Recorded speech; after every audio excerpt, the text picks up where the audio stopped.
மக்களை இந்த வீடியோ பாருங்க, கொஞ்சம் டிஃபரெண்டா இருக்கு தானே. ஏராளமான மக்கள் கூட்டம் நிறைய கேன்களை கட்டி கொண்டு மோட்டார் பைக்குகளில் வழிகிட்டு நிற்கிறாங்க. எங்கே போகிறாங்க?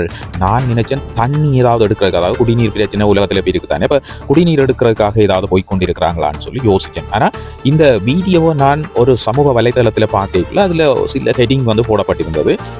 எனக்கு அதில் டவுட் இருந்தது. அதுக்கப்புறம் என்ன செய்தேன், இந்த வீடியோ அப்படியே தூக்கி கொண்டு போய் சட்டி வீட்டிட்ட கொடுத்து, ஐயா இதற்கு பார்த்து சொல்லிது என்ன விஷயம், இந்த மக்கள் எங்கே போய் கொண்டிருக்கிறார்கள் என்று சொல்லி நான் கேட்ட இடத்துல சட்டி விட்டு சொல்லி, ஐயோ கடவுளை இது தெரியாமல் இருந்திருக்கியா இவ்வளவு நாள், இந்த மக்கள் பாகிஸ்தான்ல இருந்து ஒரு சண்டை நடந்து கொண்டிருக்கிற இடத்துக்கு போறாங்கன்னு சொல்லிச்சு.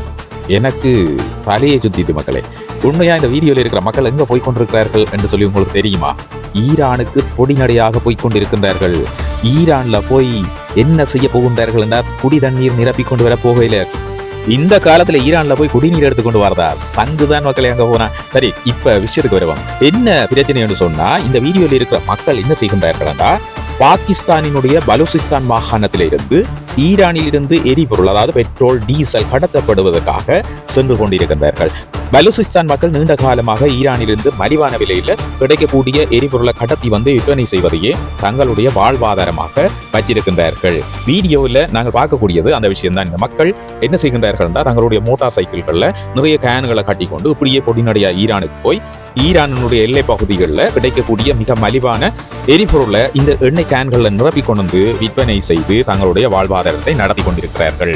பாருங்க, உலகத்துல என்னென்ன விஷயங்கள் எல்லாம் நடந்து கொண்டிருக்கு. இப்பதான் இதெல்லாம் தெரியக்கூடியதாக இருக்கு. எனக்கு இதுல ஒரு சிரிப்பான ஒரு விஷயம் என்னன்னா, அமெரிக்கன்காரன் இருக்கிறான் தானே, அமெரிக்கன்காரன் என்ன செய்து வச்சிருக்கிறான், ஈரானுக்குள்ள இருந்து எந்த விதமான எரிபொருளும் வெளியில போகக்கூடாதுன்னு சொல்லி நிறைய காசுகளை செலவழித்து அந்த ஸ்ட்ரைட் ஆஃப் ஹோர்முஸை 2 பக்கத்துக்கும் பிளாக்கேட்டை போட்டு வச்சுக்கொண்டு பாதுகாத்து கொண்டு இருக்கிற மக்களே. இவ்வளவு செலவு.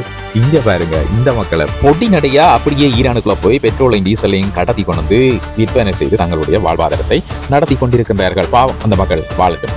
சரி, இந்த மாதிரியான முக்கியமான காணொலிகள் நீங்க பார்க்கணும்னு சொன்னா உலக விவரம் சேனலை சப்ஸ்கிரைப் பண்ணி அந்த பெல் ஐக்கனை கிளிக் பண்ணி ஆல் ஆப்ஷனை கொடுப்பீங்க. அப்பதான் நான் பதிவிடக்கூடிய இதே மாதிரி நல்ல காணொலிகள் உங்களை உடனடியாக வந்து சேரும். காணொலி தொடர்பான கருத்துக்களை பதிவிடுங்க. இது உங்களுக்கு ஏற்கனவே தெரிஞ்சிருக்குமா? தெரிந்திருந்ததா? இதை பற்றியும் சொல்லுங்க. முன்னொரு காணொலியில் சந்திக்கிறேன். நன்றி, வணக்கம்.